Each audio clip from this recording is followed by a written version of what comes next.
خب دوستای عزیز، سلام علیکم. بعد از یک مدت طولانی امروز برای شما چگونگی از زیرا که یک پرچم چگونه به شکل سه بودی تبدیل میکنیم. این رو به شما توضیح میتونم. قسمت که دوستای عزیز میبینین و اینجا یک از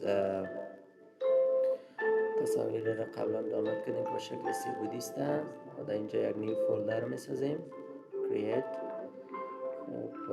توسط موو تولز این پرچم افغانستان است، در اینجا انتقال میتیم و این شکلی سه بودی را پرچم غیر فعال میسازیم. در این قسمت علائمی شکل سه بودی خود قرار میتیم. کنترل تی سایزش رو تنظیم میکنیم.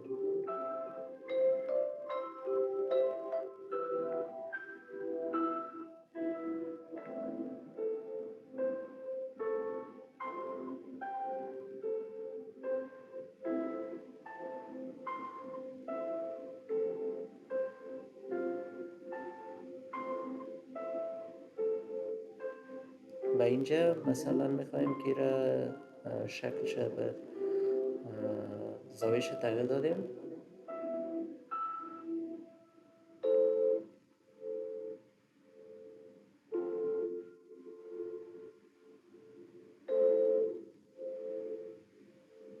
دوباره تصویر غیر فعال میسازیم و همین تصویری که پرچم افغانستان است به شکل بالا میکشیم. در لایر بالا ایرم توسط کنترل تی سایزش رو تعیین میکنیم که مثلا چه سایزی باشه، یعنی سایزش به اندازه همین صفحه ای که انتخاب کردیم یا همین مثلا نیو فایلی رو که جور کردیم به سایز ازی میسازیم.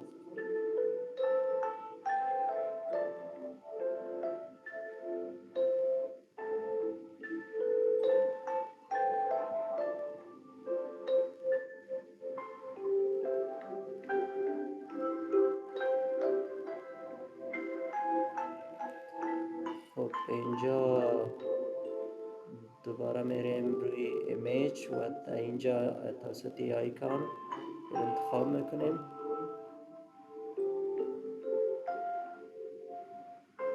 برجستگی از تصویر بالا میسازه و در اینجا میم یک کمی بلورش میسازیم، یعنی که می بگراند که تصویر فلک یا پرچم مچ کنه و دوباره پرچم فعال میسازیم. اینجا بالا میکشیم.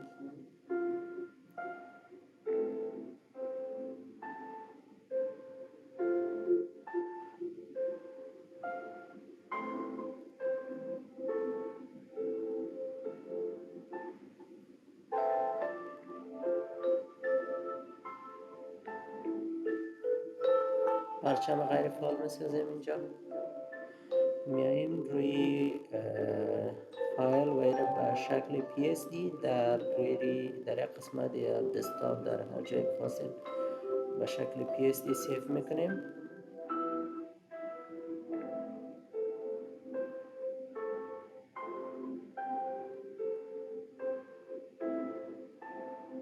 میایم روی آیکان فیلتر. در این قسمت همون فولدری را که سیف کرده بودیم دوباره میخواییم روی همین تصویری که فعلا در صفحه قرار داره در این قسمت بریم و این دو آپشنی را که در اینجا تصویر میبینیم باید فعال باشه دوستای عزیز. سایزش هم 10 بر 10 انتخاب میکنیم.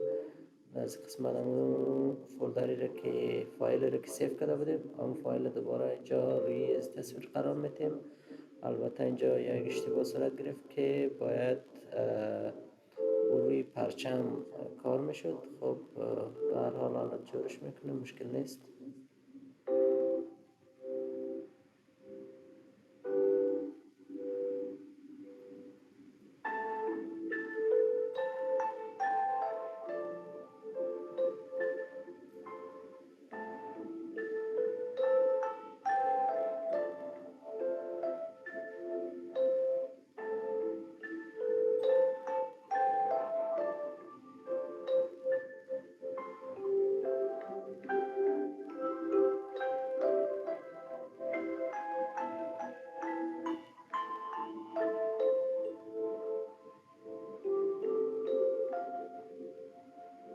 اینجا یا آیکون انتخاب میکنیم، دوباره روی پرچم میکشیم.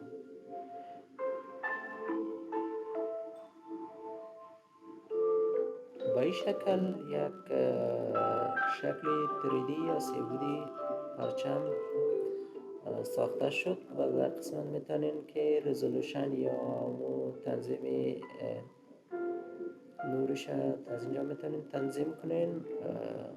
این بود تمام مراحلی که چگونه یک پرچم رو به شکل 3 تنظیم کنیم یا دیزاین کنیم به این شکل. اوقات خوش، موفق باشین دوستای عزیز.